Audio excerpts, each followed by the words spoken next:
First, it can be observed that class intervals are not continuous. அதாவது இதுல இருந்து நம்ம இந்த பாக்ஸ்ல இருந்து பார்க்கும்போது இதோட இன்டர்வல் வந்து கண்டினியூஸா இல்ல. இன்டர்வல் மீன்ஸ் இப்ப இங்க 52 இருக்கு, இங்க 52 இல்ல, ஓகேவா? 53 இருக்கு. அப்ப 52க்கும் 53க்கும் நடுவுல ஒரு அது 1 வந்து கேப் விழுந்துருது வேல்யூ, சரியா? 52க்கு அப்புறம் 53, சோ நடுவுல கேப் விழுந்துருது. சோ கேப் உலாம இருக்கணும், ஓகே?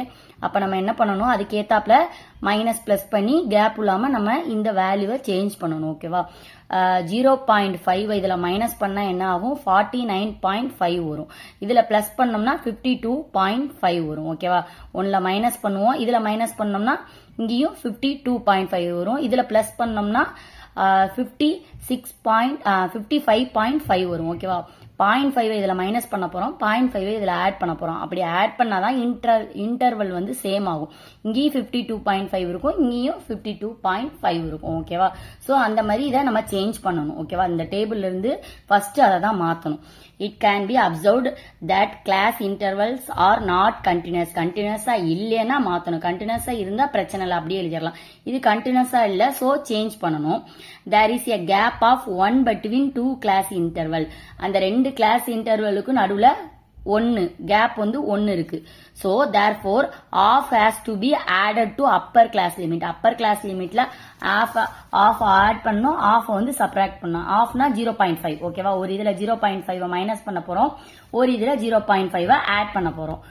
அப்ப ஈக்குவலா வந்துரும், ஓகேவா? அடுத்து lower class limit of each interval, அதே தான் நான் சொல்லியிருக்கேன் பிரீஃபா.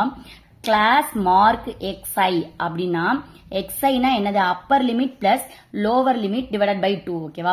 Class mark xi is equal to upper limit plus lower limit divided by 2. upper limitனா என்ன, lower limitனா என்ன, நான் இங்க வரும்போது சொல்றேன் உங்களுக்கு. ஃபர்ஸ்ட் ஸ்டெப் என்ன பண்ணணும், கிளாஸ் இன்டர்வல் கண்டுபிடிக்க போறோம். கிளாஸ் இன்டர்வல்னா என்னது நான் ஆல்ரெடி சொல்லியிருந்தேன். இந்த டேபிள்ல இருந்து நம்ம இந்த டேபிளுக்கு கன்வெர்ட் பண்ணோம், ஏன்னா சேமா இருக்கணும் இந்த வேல்யூ எல்லாம், ஓகேவா? இப்ப பாருங்க, இதுல இருந்து நான் 0.5 மைனஸ் பண்ணா என்ன வரும் உங்களுக்கு?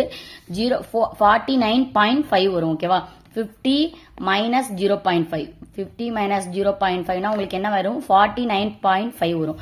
அதே இது 52 ஓட பிளஸ் 0 ஆட் பண்ண போறோம். 52 பிளஸ் 0.5 அப்படின்னா உங்களுக்கு என்ன வரும்? 52.5, ஓகேவா? இப்ப இங்க இது ரெண்டு ஆட் பண்ணாலும் இது ரெண்டு ஆட் பண்ணாலும் சேம் வேல்யூவா இருக்கணும், நம்ம சேஞ்ச் பண்ற வேல்யூ. அதுக்காண்டிதான் 1ல 0.5 ஆட் பண்ணி 1ல 0.5 மைனஸ் பண்ண சொல்றேன், ஓகேவா?